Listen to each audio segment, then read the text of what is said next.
Manildo.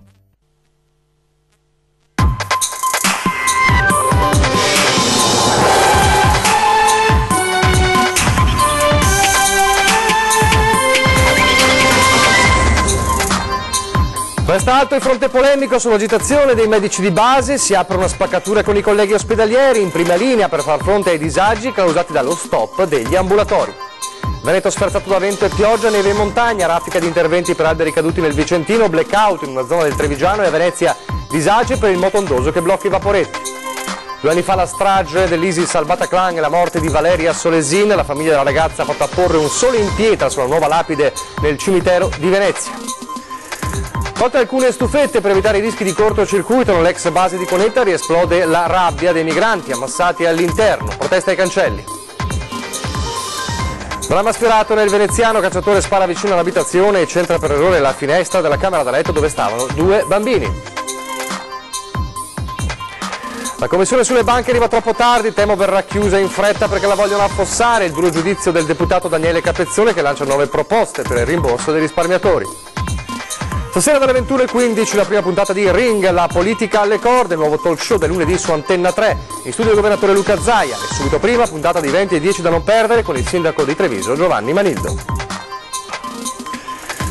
Telespettatori di Antenna 3, buongiorno, ben ritrovati, la prima edizione dei nostri telegiornali che torna a occuparsi della questione dell'agitazione dei medici di base con tutte le conseguenze del caso, a partire dai disagi. Non si è spenta l'eco delle polemiche dopo i 2 giorni di stop della settimana scorsa, già si guarda ovviamente a quanto potrebbe accadere a dicembre con i nuovi stop decisi dai medici di base e mentre si parla, mentre si dibatte, mentre prende strada anche l'ipotesi lanciata da Antenna 3, la proposta lanciata da Antenna 3 di assunzione dei medici di base all'interno delle ULS, si apre anche una crepa con i colleghi ospedalieri, cioè coloro che sono in prima linea per far fronte ai disagi causati proprio dallo stop degli ambulatori.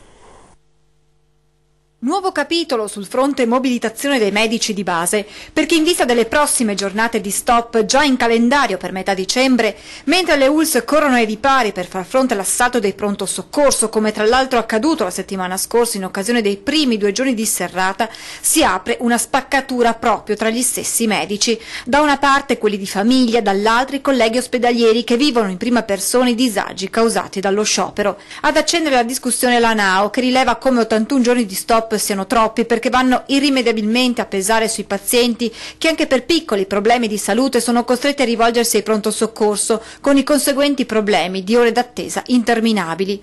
Pronto soccorso che, sottolineano i medici del sistema sanitario nazionale, sono già in sofferenza ed è per questo che le aziende sanitarie stanno studiando le misure da attuare in vista del sovraccarico di lavoro che dal 13 al 15 dicembre, giorni in cui gli ambulatori dei medici di base saranno chiusi, vi sarà negli ospedali. Metteremo anche un medico reperibile, di modo che nel momento in cui si crei la situazione che è stata determinante per creare la lista lunga di chi attendeva in pronto soccorso, metteremo un medico in più che chiameremo per rispondere in tempi brevi alla richiesta delle persone.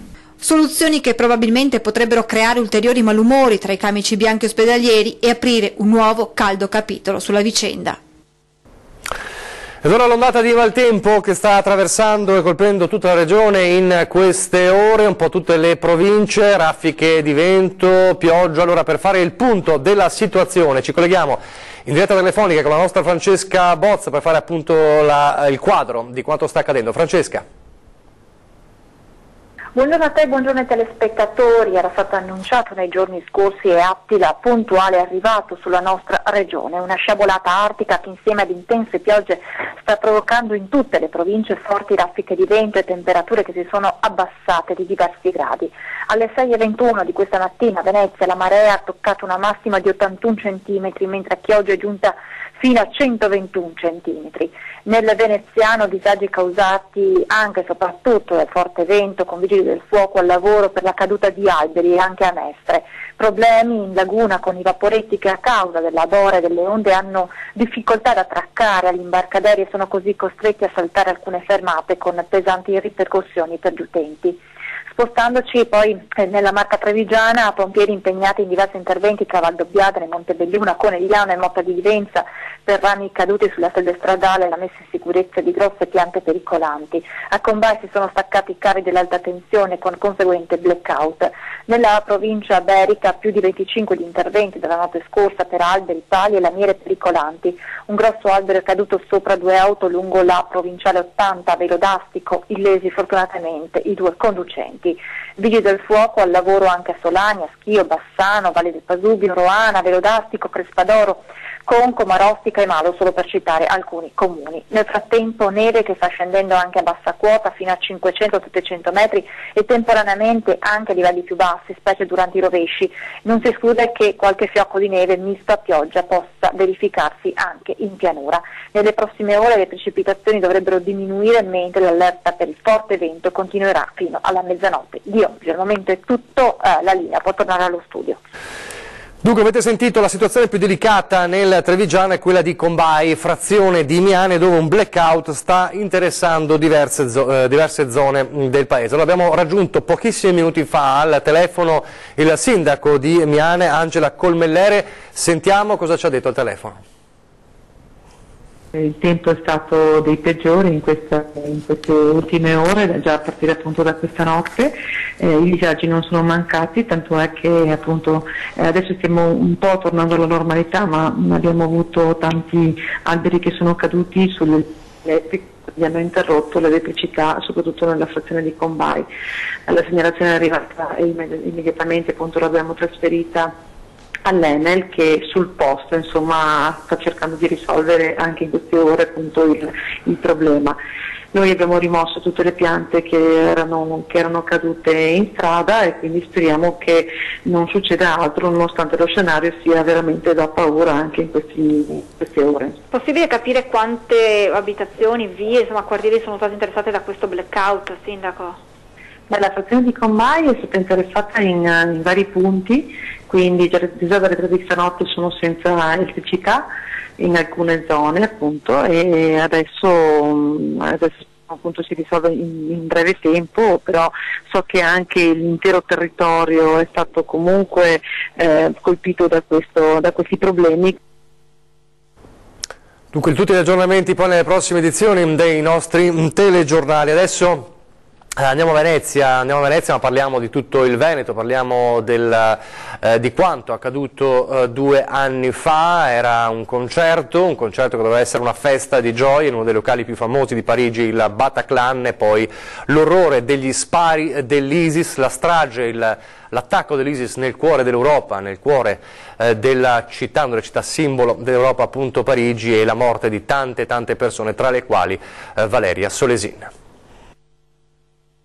Anche se oggi piove, a 2 anni dalla strage di Parigi è spuntato il sole sulla tomba di Valeria Solesin, la ricercatrice 28enne veneziana che ha perso la vita nell'attentato. È il sole di pietra che la famiglia ha fatto posizionare sulla nuova lapide nel cimitero di San Michele a Venezia, come simbolo del carattere solare di Valeria.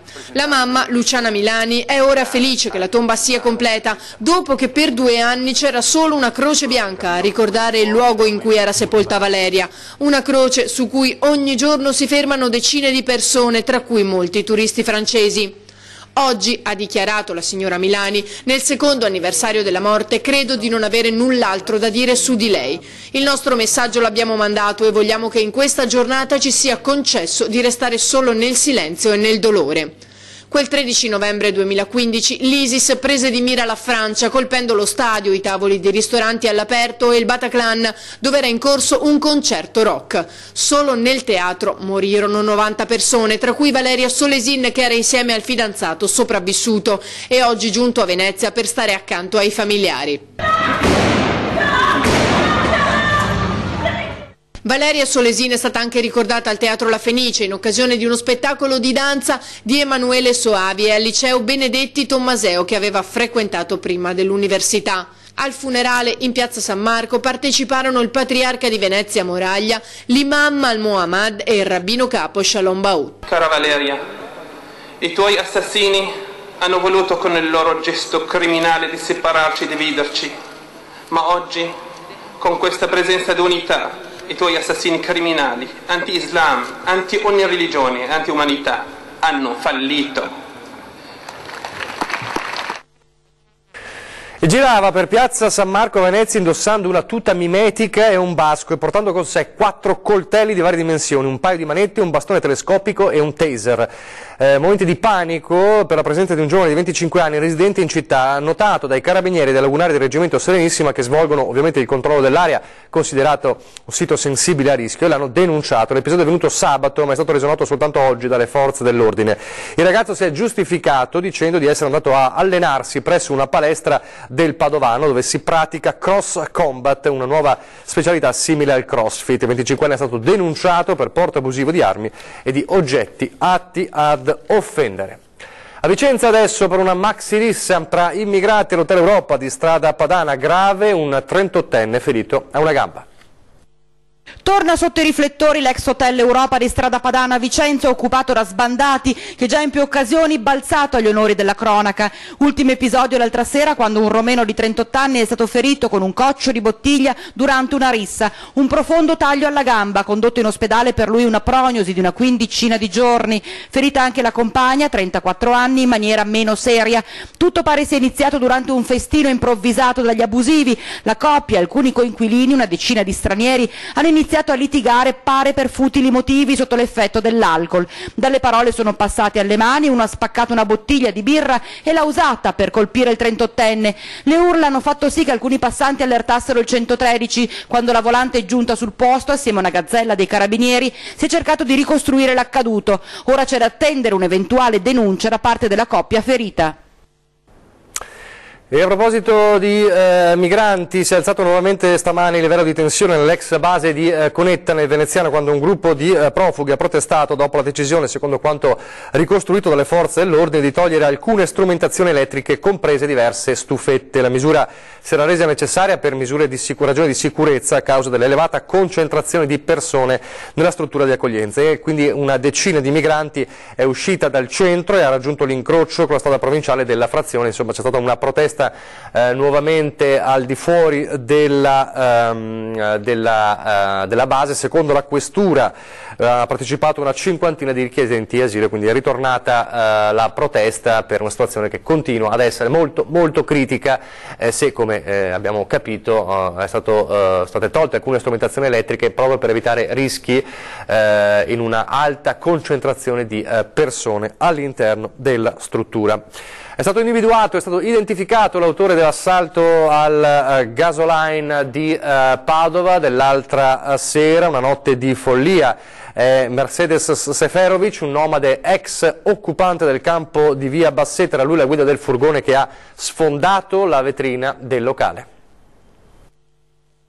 È stato identificato in meno di 24 ore il nomade che alla guida di un furgone venerdì notte ha sfondato la vetrina del locale Gasoline all'Arcella dopo una rissa. È Mercedes Seferovic, 23enne, figlio di Elvis, il capofamiglia dell'ex campo nomadi di via Bassette. La squadra mobile è risalita al ragazzo dal suo telefonino rinvenuto a terra all'interno del locale. Il furgone verde scuro utilizzato per sfondare la vetrata invece era stato abbandonato sul lungargine Zanona, Pontevigo d'Arzere. Pesanti le accuse nei suoi confronti. Mercedes Seferovic è stato arrestato per tentato omicidio, rissa aggravata, danneggiamento e lesioni. Venerdì notte, dopo la colluttazione scoppiata al rifiuto del barista di servire una birra al gruppo di nomadi già visibilmente ubriaco, il 24enne è ritornato alla guida del furgone scagliandosi contro i clienti che in quel momento affollavano il locale. Fortunatamente tutti i presenti sono riusciti ad evitare di essere centrati dal mezzo, che ha finito la sua corsa contro la vetrata mandandola in frantumi. Sabato pomeriggio, dopo l'arresto, un gruppo di parenti capeggiati da Elvis Seferovic, il padre del ragazzo, ha atteso tutta la notte fuori dalla questura che il 23enne uscisse dagli uffici della squadra mobile,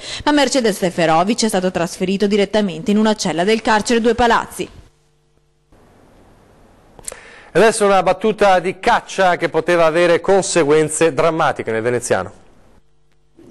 Ancora in corso le indagini dei carabinieri di Mestre nei confronti del cacciatore 65enne che sabato mattina, durante una battuta di caccia, si è messo a sparare palline a martellago avvicinandosi troppo a un'abitazione, al punto che mentre mirava a un fagiano ha sparato invece dritto alla finestra della cameretta di 2 bambini piccoli. Il fatto in via Morosini, con alcuni pallini che hanno raggiunto l'abitazione rompendo le vetrate della finestra. Il cacciatore, identificato e fermato dai militari, è stato sanzionato e costretto a pagare una multa di 206 euro per non aver rispettato la distanza superiore ai 100 metri dalle case.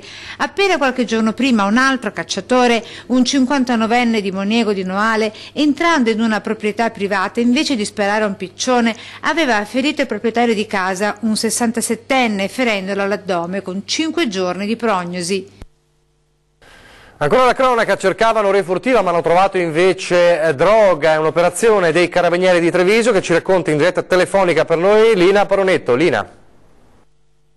Sì, buongiorno, dal comando provinciale dei carabinieri di Treviso. Qui si sta svolgendo una conferenza stampa della compagnia dei carabinieri di Treviso che hanno fatto, chiamiamola così, una scoperta che non si aspettavano in un appartamento della zona di San Trovaso di Preganziola. Andavano a caccia di refurtiva probabilmente perché nel loro mirino c'erano 2 cittadini romeni che sospettavano aver commesso dei furti e invece in casa i carabinieri si sono trovati di fronte a più di 2,5 etti di cocaina, quindi trattandosi proprio di cocaina, di polvere bianca, insomma uno stupefacente con un valore sul mercato molto elevato, evidentemente non spacciatori improvvisati questi 2 romeni poi arrestati, ma spacciatori che avevano una rete di clienti che potevano sborsare anche 80-100 euro per dose e dunque un giro d'affari consistente. Ulteriori dettagli naturalmente in serata, lo stupefacente era nascosto in un borsone all'interno di un armadio, i carabinieri sono stati bravi evidentemente a trovarlo e a contestare questa accusa ai 2 cittadini stranieri che avevano tra l'altro già dei precedenti per furto. Per ora è tutto e vi restituisco la linea. Grazie a Lina Paronetto. Ancora carabinieri, protagonista del prossimo servizio, però si tratta di carabinieri, anzi di un carabiniere aggredito da un ubriaco. Ha aggredito a calci e pugni 3 carabinieri che l'avevano fermato per un controllo a Piove di Sacco. L'uomo, un pregiudicato di 43 anni residente a Campolongo Maggiore, era stato notato la notte scorsa mentre si aggirava con un atteggiamento giudicato sospetto per Piazza Vittorio Emanuele. La sua reazione è stata poco conciliante e si è scagliato contro i militari che l'hanno però immobilizzato e ammanettato. E sempre da Padovano un giro in bicicletta fatale purtroppo sui Colli Euganei per un noto medico padovano. Stroncato da un malore mentre pedalava in compagnia di amici lungo le strade dei Colli Euganei. È morto così Massimo Tresoldi, ginecologo padovano, responsabile da oltre 20 anni dell'unità gravidanza a alto rischio dell'ospedale di Campo San Piero. Il medico era fermo a Luvigliano di Torreglia per una pausa quando si è accasciato sotto gli occhi degli amici. Immediato l'arrivo dei sanitari del 118 che hanno tentato invano di rianimarlo. Sul posto anche i carabinieri della stazione di Bresseo. Parliamo delle banche, delle ex banche popolari venete, mentre continuano le audizioni della commissione d'inchiesta parlamentare. In questi giorni in Veneto proprio uno dei membri della commissione, l'onorevole deputato di Direzione Italia Daniele Capezzone, che però si dice molto critico sulla funzionalità di questa commissione, perché dice è arrivata troppo tardi. Sta incontrando in questi giorni anche i risparmiatori e lancia anche nuove proposte per il ristoro di quanto hanno perso. Sentiamo le sue parole. Non sono fiducioso perché la commissione è stata istituita troppo tardi, è stata istituita male, ci sono dentro tanti affossatori, tanti che vogliono solo insabbiare, la commissione rischia di chiudere presto i suoi lavori.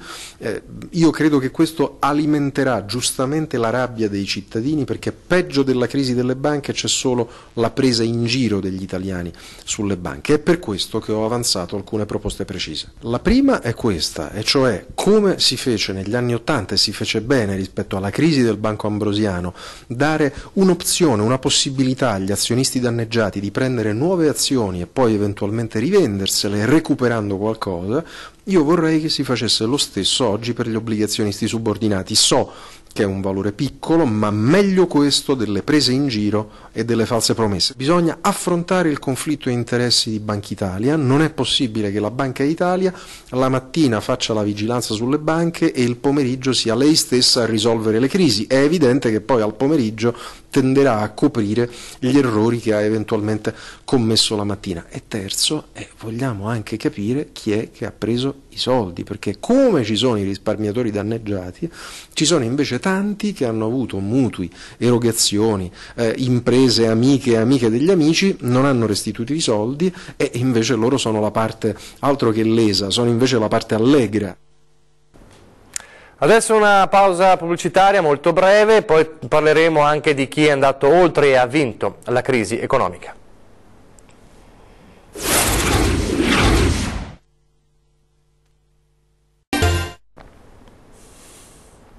Rieccoci in studio, prima edizione dei nostri telegiornali ad Asolo. Sabato pomeriggio la Confartigianato ha consegnato oltre 80 attestate a altrettante aziende che hanno tagliato il nastro, il traguardo dei 40 anni di attività. Un premio alla costanza, ma anche a chi è evidentemente riuscito ad andare avanti nonostante la crisi.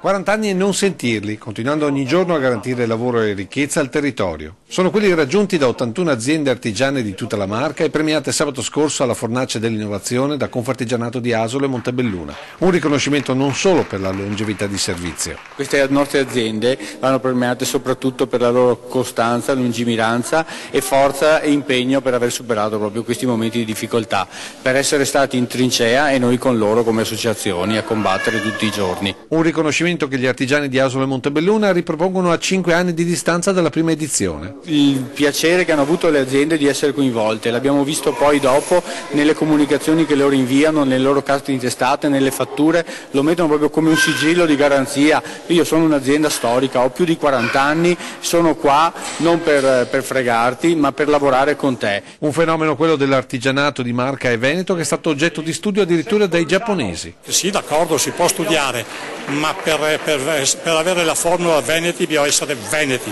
con la nostra forza, la nostra caparbietà, che come dicevo prima, noi siamo stati sicuramente di polentoni, no?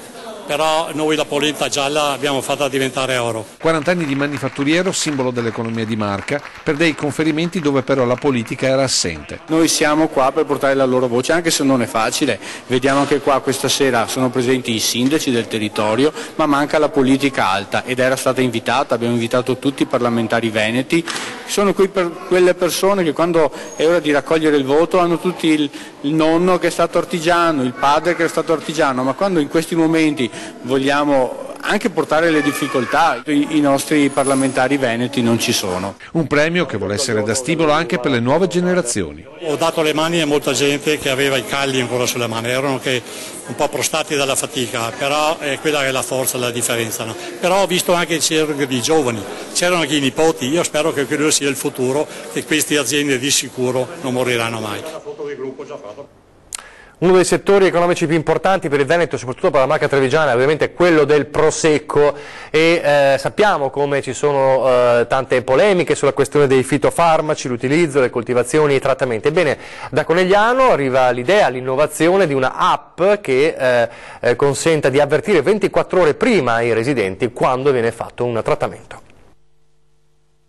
Una app che segnali almeno 24 ore prima il giorno e l'inizio dei trattamenti in vigna. Ad annunciarla oggi il comune di Conegliano, capofila con Valdobbiadene nello sviluppo sostenibile dell'area cuore del Prosecco, oggi sotto esame per diventare patrimonio UNESCO. E questa applicazione è in linea con una maggiore sostenibilità ambientale delle coltivazioni, dove peraltro il trattamento delle vigne è un obbligo. In Toscana piovono 500 mm d'acqua, qui da noi viaggiamo attorno ai 1200-1400 mm d'acqua. Significa avere a che fare con delle patologie, soprattutto fungine, piuttosto forti, importanti e difficili da contenere. Dobbiamo utilizzare i prodotti ammessi dal Ministero della Sanità, ovviamente, e però per far fronte a quelle esigenze appunto che vengono dettate da un ambiente ostile, ma soprattutto anche per salvaguardare una, in questo caso, viticoltura di eccellenza come quella che abbiamo noi nella nostra area. Trattamenti che inevitabilmente oggi finiscono quasi sempre in contrasti tra vicini e che la tecnologia cercherà di risolvere. L'app invece è una cosa, un nuovo sistema di comunicazione che facilita il dialogo tra chi fa i trattamenti e chi ci abita nei dintorni, quindi la parte interessata e la parte non interessata ai trattamenti. E non è l'unico obiettivo che le amministrazioni del Superiore Conegliano Valdobbiadene vogliono raggiungere, c'è anche la volontà di creare un distretto bio vicino alla realtà più grande d'Italia. Abbiamo il Bio Venezia che si è creato da poco, che è l'area dell'Isombra Maggiore, quindi l'area un po' centro-meridionale della provincia di Venezia. E questo comporta avere 300 e più ettari abitati, che è appunto un'area viticola la più grande d'Italia, l'abbiamo qui vicino a noi. Un bisogno più che un'opportunità. È sempre più richiesto un prodotto bio, dà una maggior garanzia, diciamo così, anche nella nostra mentalità di una salubrità maggiore. Allora lo sport con una Reyer Venezia che mentre si prepara al vicinissimo nuovo impegno di campionato si gode l'ennesima grande vittoria al Cardiopalma in trasferta. Salute di nuovo tutti dalla vetta l'Umana Reyer, tornata a guidare la classifica dopo la vittoria contro Cantù. Gli Orogranata si dimostrano sempre più a loro agio nei tempi supplementari, ma dopo il legittimo entusiasmo arriva il momento dell'analisi e i problemi non mancano. Abbiamo avuto una partenza molto forte in attacco, poi magari ci siamo fatti mettere un po' i piedi o le mani addosso, loro hanno ripreso la partita partendo dalla difesa, l'aggressività, il fattore campo, però alla fine siamo stati bravi a portarla a casa, era molto importante questa vittoria. Una sofferenza che si poteva evitare quindi, gestendo meglio il vantaggio e sottraendo agli avversari la possibilità di rientrare in gara. Lezione da tenere presente per i prossimi appuntamenti, a partire da quello di domani in Champions contro i tedeschi del Medi Bayreuth. Non dobbiamo pensare di essere fenomeni per aver vinto delle partite magari a punteggio, cioè a punto, ma dobbiamo prendere in considerazione gli errori per non arrivare a questo tipo di partite magari a definirle negli ultimi secondi o addirittura in supplementari. Secondo me riusciremo a fare meglio curando i particolari che ti permettono avere un vantaggio maggiore e chiudere le partite meglio ancora. Ed ora ci sono di Valmarino con una grande festa per i Top Gun d'Italia. Anche quest'anno i Top Gun delle Frecce Tricolore si sono dati appuntamento a Cison, riuniti per l'occasione con la pattuglia acrobatica, appassionati, piloti e autorità, diversi gli aneddoti svelati dai quaderni della memoria. L'ho intitolato My Scratchbook, è tutto scritto a mano, tutto disegni fatti da me, quindi è un bel libretto che è destinato essenzialmente ai club, perché i club sono i prosecutori di questa idea bellissima del volo acrobatico, che è un volo in coro, insomma, in pratica è la musica del cielo, se vogliamo. Tra i protagonisti il ricordo di un grande assente, per quanto la sua storia e le sue avventure lo abbiano reso tra gli immortali delle Frecce Tricolori. Questo grande pilota è il tenente colonnello Antonio Gallus, che è stato leader delle Frecce per tanti anni, forse il leader più longevo delle Frecce, e che persona meravigliosa, grande pilota, è caduto in un incidente di volo il 2 settembre del 1981 proprio a Rivolto. La grande festa con la presenza dei vari club d'Italia nel castello incantato di Cison di Valmarino sotto la regia del presidente del primo club Pivigino. È una cena che noi facciamo ogni anno e si ripete sempre con tantissima gente, tanti appassionati che vengono a conoscerci e a conoscere i piloti della pattuglia acrobatica. Adesso parliamo della programmazione a partire dalla novità di oggi, di questa sera, perché da stasera dalle 21:15 inizia la nuova grande avventura per Antenna 3, tutti i lunedì infatti andrà in onda Ring, la politica alle corde, il nuovo talk show del lunedì in prima serata per raccontare e capire insieme a voi i temi di attualità, la politica e la cronaca dei nostri territori, i grandi cambiamenti, l'autonomia, le promesse della politica messe alle strette. Puntata di questa sera con ospite il governatore del Veneto Luca Zaia, ci saranno anche il direttore del Gazzettino Roberto Papetti e il direttore del Messaggero Veneto Omar Monestier. Ovviamente importanti anche l'apporto di voi telespettatori, quindi potrete inviare domande e commenti attraverso i social di Antenna 3 e al numero di SMS 351 175 5340, lo ripeto 351 175 5340 per mandare i vostri SMS, le vostre domande. Subito prima di Ring, peraltro, puntata di 20:10 molto importante da seguire perché a 20:10 ci sarà il sindaco di Treviso Giovanni Manildo, insieme con Ferdinando Varino e con lui anche il giornalista del Gazzettino Paolo Calia. Parliamo adesso invece di quello che accade fra pochissimo, ore 13 si parla di pensioni, il titolo è pensioni, sono in arrivo altre fregature. In studio Fabio Chies, coordinatore provinciale di Forza Italia Treviso, Andrea Ferrazzi, capogruppo del Partito Democratico nel Comune di Venezia e Aldo Marturano, segretario generale della CGIL a Padova. È davvero tutto, vi lascio alle previsioni del tempo, grazie per averci seguito. Arrivederci.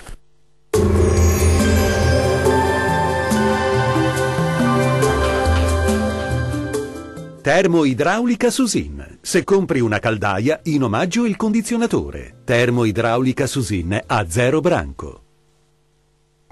Sensibile peggioramento del tempo a causa dell'arrivo del vortice depressionario Attila. Vediamo il dettaglio.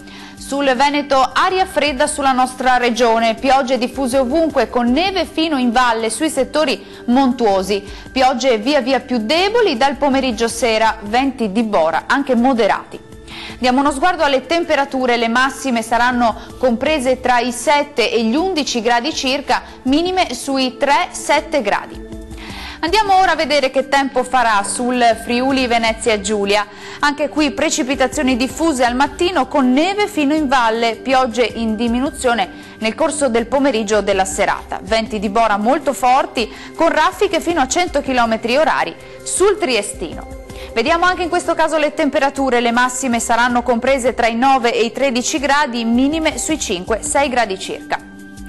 Concludiamo con uno sguardo alla situazione meteorologica del Trentino Alto Adige, tempo diffusamente instabile con precipitazioni localmente abbondanti ma migliora già dal pomeriggio. Le temperature massime saranno in lieve diminuzione e comprese tra i 6 e gli 8 gradi, minime sui 3 gradi circa. Il mare sarà mosso sulle coste, molto mosso al largo, i venti forti da nord-est sulle zone costiere molto forti al largo. Dal meteo di Antenna 3 è tutto, arrivederci.